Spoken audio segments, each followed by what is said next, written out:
Hello there people, it's the 19th of June 2020 and here you are with Dan in Essex, UK. The main purpose of my channel is to show people how to grow their own fruit and vegetables, no matter what size garden, allotment or growing space they do indeed have. If you like this video, please feel free to like, share and subscribe, and you can always check me out on Dan_Home Gardens on Instagram if indeed you are interested. So today I'm going to be talking about cherries.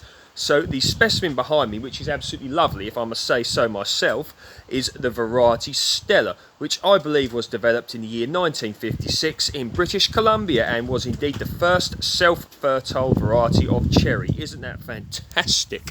So let you have a look at the tree. Now you can see it's covered in these absolutely aesthetically pleasing net curtains and things like that. I mean, look at those. Isn't that a lovely pattern? Look, flowers. Delicious and beautiful. Now look at the huge crop that this tree is carrying. I'm just going to pan the camera over for a little bit, and then we're going to go in the polytunnel and speak, because it is indeed a bit breezy and I don't want it to be too unpleasant for you. Okay, now look under here. Look at that. I mean, look at it. It's fantastic. Look at the huge crop this tree is carrying, and you can see I've got them covered up because no, anyway, look at that cherry. Look, now not quite there yet, but es delicioso. Really, really lovely indeed. And look under here, look. So, there we go. And you can see I've got them here, and you can probably hear them. There are literally pigeons circling around here as they want the cherries. But so they've had a few, and they're even managing to find ways of getting them through the net. I saw one the other day having a good go at it, and there we go. I'm surprised they lasted this long. I mean, the wind blows the covers off. Right, whoops. So growing cherries always used to pose certain problems, and one of those problems was the fact that the trees generally were large, and of course, you know, growing a cherry tree growing cherries required a large garden or a field even, but now it doesn't. I mean, you get all sorts of different varieties of rootstocks that you can grow cherries on, and you can even grow cherries in containers and pots, okay? If you've only got a small garden, you could have one variety of cherry tree, and that could give you a crop, because before the variety Stella, of course there are loads of self-fertile varieties now, you had to have, you know, more than one tree in order for them to cross-pollinate. But you don't need that now. You can have just one variety of cherry. Isn't that absolutely fantastic? Research your rootstocks, okay? That is a vertical cordon. I think I purchased that from Ken Muir. It was either Ken Muir or Pomona Fruits several years ago. But you see how lovely that is. And it's a minaret, meaning vertical cordon, but I've let it turn in more of a tree.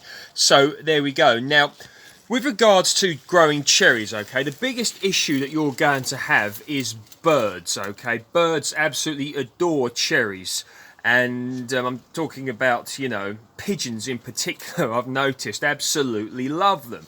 So my advice, if you're going to grow a cherry tree, okay, is to put one in a fruit cage, okay? You know, a cage, whether it's made of wood, metal, plastic even. Plastic's not ideal, of course, because, you know, it tends to perish. But, you know, if you can make one out of wood, that'd be great. Or something like, what do you call them, scaffold poles, something, just so that the birds can't get on them, okay? So make sure that you cover your cherries up, because the birds will get every single one. So that's a bit about cherries.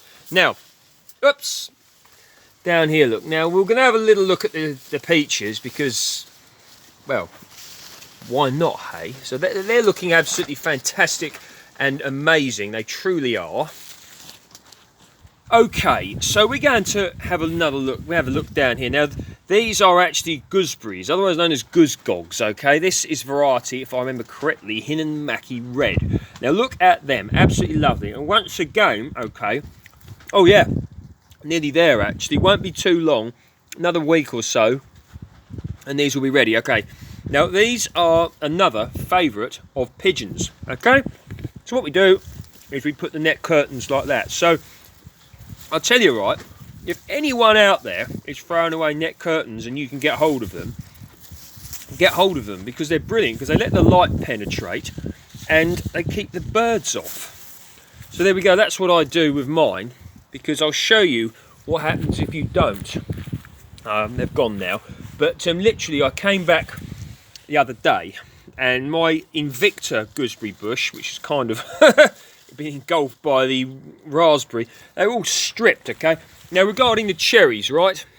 And this is what happens, what the pigeons do, or the birds. They knock them on the floor, and they don't just take one and be happy with it and take it. There you go, look, that's a gooseberry on the floor that they've knocked off. They don't just take one and be happy with it and go away and eat it. Oh, no, no, no.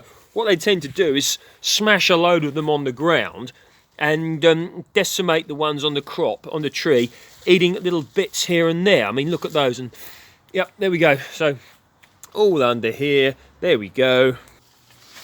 So basically, okay, if you're going to grow cherries, you know, get the rootstock suitable for the size of your garden, have a look around. I think Colt, C-O-L-T if I'm not mistaken, was like a half standard cherry size, and please don't quote me on this, I'm going purely from memory. I think a more dwarf one was Gisela 5, but it's been a long time since I've talked cherry rootstocks with people, so do your own research in those regards. But yeah, you can grow cherries at home, alright, they're a delicious fruit. Of course they require a dormant season, but if you're growing them here in the UK, that shouldn't be a problem because you get the colder months. So there we go. So anyway, grow your cherries, people. Lovely, delicious stone fruit. Really, really nice indeed. And yes, absolutely beautiful and delicious. Comments, questions or whatever, please feel free to post below. And you can check me out on Dan_Home Gardens on Instagram if indeed you are interested. Now, I haven't answered many comments and questions recently, okay, because I've been, how would one describe it? C'est très occupé. That means occupied. Okay, but I've read them all and thank you, keep them coming, and this weekend I am going to go through them and answer the comments and questions. There we are. Okay, so grow things, people, you know, really do it. Why not? You know, you're seeing me do it here, you've seen loads of other people do it on television, YouTube, people you know, okay, and it doesn't have to all be potatoes and marrows, alright, and courgettes and runner beans. You can grow things that have a degree of excitement about them, such as beautiful peaches, cherries, and of course grapes. So, there we are, let's have a look at those. Oh, goodness gracious me, it will not be too long now. See you later, peeps, thanks for viewing, and don't forget to put your cherry on top. Bye!